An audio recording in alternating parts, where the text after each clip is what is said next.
টেকনাফ সীমান্তে আরাকান আর্মির আগ্রাসন, কেনই বা বাংলাদেশকে নিশানা? বাংলাদেশের দক্ষিণ পূর্ব সীমান্ত, বিশেষ করে মংডু সংলগ্ন এলাকা এখন ভারতের স্তূপের উপর দাঁড়িয়ে আছে। সীমান্তের ওপার থেকে মিয়ানমারের সশস্ত্র গোষ্ঠী আরাকান আর্মি শুধু গুলি চালাচ্ছে না, সরাসরি বাংলাদেশের প্রশাসনকে লক্ষ্য করে গুরুত্বপূর্ণ অভিযোগ তুলেছে। কেন আরাকান আর্মি আমাদের অভ্যন্তরীণ স্থিতিশীলতা নষ্ট করতে চাচ্ছে? আর এই উত্তেজনার আড়ালে কোন রাজনৈতিক খেলা চলছে? বিশ্লেষকরা বলছে, সীমান্তে এই উত্তেজনা কোনো বিচ্ছিন্ন ঘটনা নয়। এর মূলে রয়েছে রাখাইন রাজ্যের অমূল্য তেল, গ্যাস এবং খনিজ সম্পদ। আরাকান আর্মি এখন আন্তর্জাতিক শক্তির প্রক্সি বাহিনী হিসেবে কাজ করছে। চীনের স্বার্থ। আরাকান উপকূল চীনের একটি কৌশলগত করিডোর। কিয়াও কফিউ বন্দর দিয়ে তারা সরাসরি ইউনাল প্রদেশে তেল এবং গ্যাস সরবরাহ করে। ভারতের স্বার্থ। ভারতও কালাদান মাল্টিমোডাল ট্রানজিট প্রকল্পের মাধ্যমে রাখাইন হয়ে বঙ্গোপসাগরে পৌঁছাতে চায়। তারা এই অঞ্চলে স্থিতিশীলতা চায়, কিন্তু একই সঙ্গে বাংলাদেশের প্রভাব বাড়ুক তা তারা চায় না। যুক্তরাষ্ট্রের প্রভাব। যুক্তরাষ্ট্র চায় বঙ্গোপসাগরে চীনা আধিপত্য কমাতে এবং নিজেদের আধিপত্য বিস্তার করতে।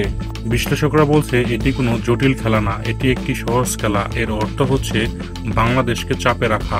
বাংলাদেশকে দক্ষিণ পূর্ব সীমান্তে ব্যস্ত রাখা গেলে ভারতের বাকি সীমান্তগুলোতে বাংলাদেশ যেন নজর দিতে না পারে।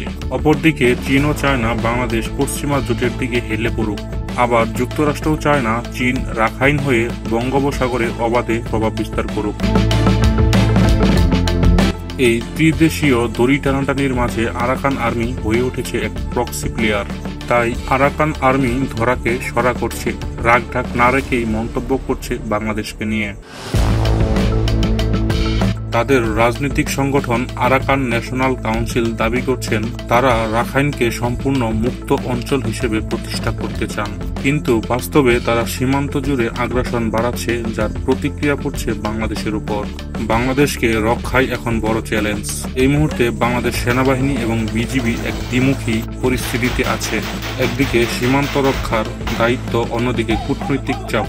কারণ যুদ্ধ চাইছে না কেউ, কিন্তু যুদ্ধ যেন তাদের ঘরে এসে ঠক করানো হচ্ছে।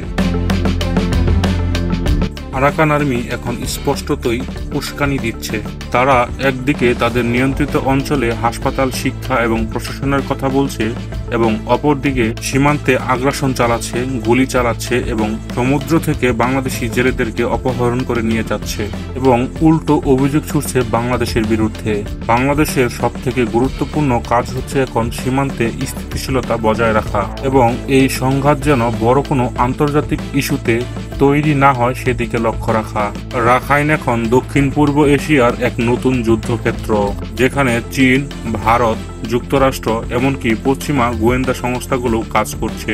আরাকান সীমান্ত তৈরি হয়েছে এক অগ্নিসাগরে, আর এই অগ্নিসাগরে বাংলাদেশের দক্ষিণ পূর্ব সীমান্ত যেন এক ভাসমান রেখা। আরাকান আর্মি যতই বলুক তাদের উদ্দেশ্য শান্তি, কিন্তু বাস্তবে তারা বাংলাদেশের স্থিতিশীলতার জন্য এক নতুন হুমকি। দর্শক, প্রতিবেদনটি ভালো অথবা খারাপ যেমনই হোক অবশ্যই একটি কমেন্ট করে জানিয়ে যাবেন, এতে নতুন করে উৎসাহ পাই। দেশি টিভি নিউজ, মাকসুদুল হাসান।